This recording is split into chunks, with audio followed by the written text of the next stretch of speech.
नमस्कार दोस्तों, मैं नगीना शर्मा बोकारो से बोकारो गार्डन में अपने सारे सब्सक्राइबर्स व्यूअर्स को तहे दिल से नमस्कार करती हूँ। दोस्तों, ये जो प्लांट आपके सामने है इसको पप्पी प्लांट कहते हैं। उसमें फ्लावर्स ऐसे आ रहे हैं, ढेरों फ्लावर्स इसमें अंदर अंदर खिल रहे हैं, बाहर खिल रहे हैं इस तरह से। दोस्तों, ये मेरे बगीचे में पिछले साल भी लगा हुआ था। उसके सीड अपने गिर करके जब सीड पक जाते हैं तो ज़मीन में गिर जाते हैं और उससे ये प्लांट फिर से आपको अगले साल के लिए निकल जाता है। आपको केवल एक बार लगा लेनी है, फिर तो ये खुद ब खुद होता रहेगा। इस तरह से जब ये अभी खिले नहीं हैं, खिलने वाले हैं, खिलने वाले रहते हैं तो इनकी ये स्थिति रहती है। आप इसको देखो, ये अब खिलेंगे, जैसे जैसे धूप की किरणें पड़ेंगी इन पर तो ये खिलते चले जाएंगे इस तरह से। दोस्तों, सबसे सुंदर मुझे इसमें ये लगता है कि इसके फ्लावर्स इस तरह से ऐसे करके मुड़े हुए, ऐसे ऐसे झुक झुक के मुड़े हुए दिखते हैं। ये अभी कली के रूप में रहते हैं तो ये इस तरह से रहते हैं, फिर आपको ये इस तरह से आ जाएंगे ऐसे। ये देख रहे हैं, इस तरह से फिर ये आ जाएंगे और इसके बाद जब खिलते हैं तो आपके इस तरह से खिलेंगे। ये ज़्यादा दिन तक तो नहीं रहते हैं, जल्द ही झड़ जाते हैं। दोस्तों, कहते हैं ये एक्चुअली मधुमक्खी जो है उसी के लिए खिलते हैं, क्योंकि इससे उनको काफ़ी पराग कलेक्ट हो जाता है। दोस्तों, तो आप देख रहे होंगे कि मेरे जो प्लांट निकले हुए हैं वो किस तरह से पूरे के पूरे इसमें छाए हुए हैं। ये पिछले बार के ही हैं। इसके सीड्स की बात करें तो जो फ्लावर्स आपके खिल कर के समाप्त हो जाते हैं वो फिर सीड्स बनाते हैं। जैसे आप इसको देखें, ये सीड बनने के क्रम में ये है। तो इस तरह जब प्लांट झड़ जाए, आपके फ्लावर झड़ जाए तो आप इसको हटा दिया करें, क्योंकि ये सीड बनाने में काफ़ी प्लांट की काफ़ी एनर्जी लेते हैं।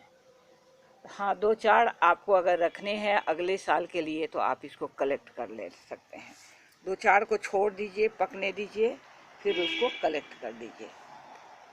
वैसे ये जहाँ पर आप लगा रहे हो वहाँ पर ये खुद ब खुद हो जाएगा। इसके सीड बहुत छोटे होते हैं। आपको मैं ऐसे एक काट के दिखा रही हूँ, ऐसे इसमें एकदम महीन बुरादे के जैसे आपको इसमें सीड दिखाई देंगे, बहुत छोटे नन्हे नन्हे सीड्स दिखाई देंगे। हालांकि अभी तैयार नहीं हुए हैं, जब तैयार होंगे तो ये सीड्स बनेंगे। तो इनको जर्मिनेट करने में थोड़ी परेशानी है, लेकिन फिर भी आप बालू और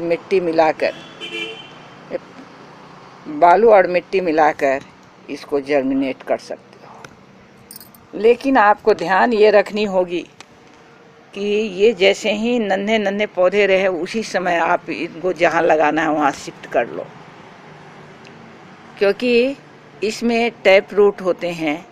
अगर थोड़ा भी लेट किया आप तो इसके टैप रूट टूट जाएंगे तो आपके प्लांट नहीं लग पाएंगे। दोस्तों, एक बात और करनी है मुझे कि पप्पी प्लांट जो है इसको कम नाइट्रोजन वाली खाद दें।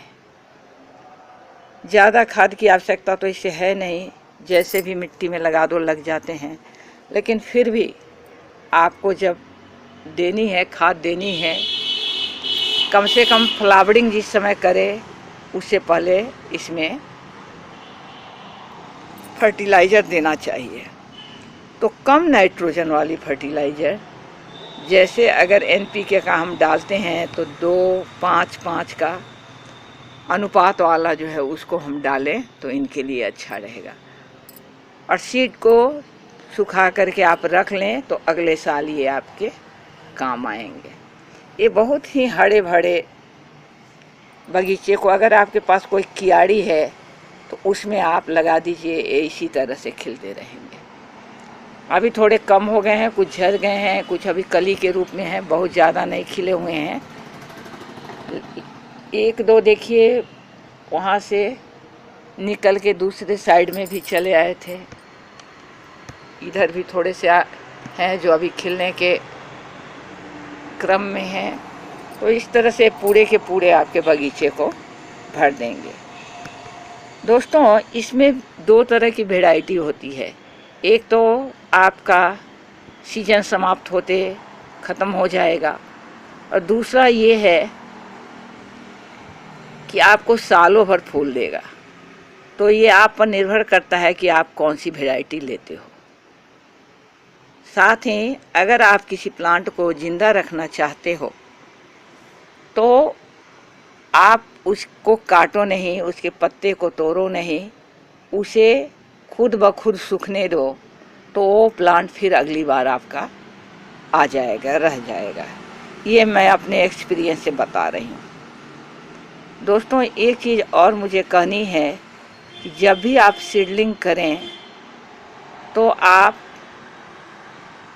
उसमें पानी जो ऊपर से दें, खास करके जिनके बीज बहुत छोटे होते हैं उनको ऊपर से मिट्टी या बालू मिला हुआ मिट्टी कहिए या कोकोपीट कहिए डाले तो बहुत कम मात्रा में डाले, और एकदम हल्की सी स्प्रे करने वाली जो है उससे आप पानी स्प्रे किया करें।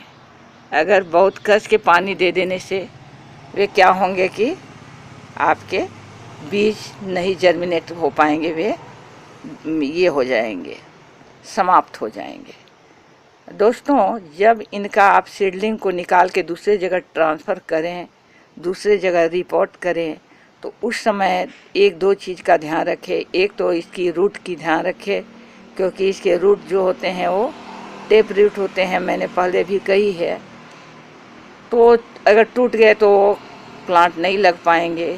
दूसरी चीज़ है शाम में किया करें, क्योंकि जैसे ही आप एक जगह से दूसरी जगह किसी प्लांट को ले जाते हो तो वो दूसरे मिट्टी में दूसरी जगह जा गया हुआ रहता है, तो उस हालत में वो काफ़ी घबराया हुआ होता है।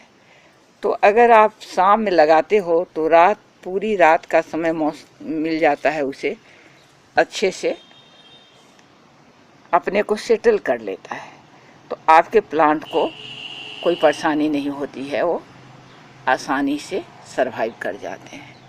तो इसलिए जब भी ट्रांसप्लांट करें तो आप शाम में किया करें। तो दोस्तों, इसी पप्पी प्लांट के साथ कि इसको कम नाइट्रोजन वाली आपको खाद देनी है, पानी तो समय समय पर देना ही है, बहुत ज़्यादा पानी नहीं लेकिन पानी इनको चाहिए। धूप अच्छी दीजिएगा, और ज़मीन इसकी जितनी अच्छी हो सके, जितनी मुलायम ज़मीन रखिएगा उतना इस प्लांट के लिए अच्छा होगा, क्योंकि इसकी रूट जो है तो थोड़ी सी भी कड़ी होगी तो उसमें इसकी रूट आगे डेवलप नहीं कर पाती है। तो इसी के साथ नगीना शर्मा आपसे विदा ले रही है। फिर अगले वीडियो में मैं आपसे मिलूँगी। तब तक के लिए दोस्तों को नमस्कार, आदाब, और बच्चों को मेरा बहुत बहुत प्यार।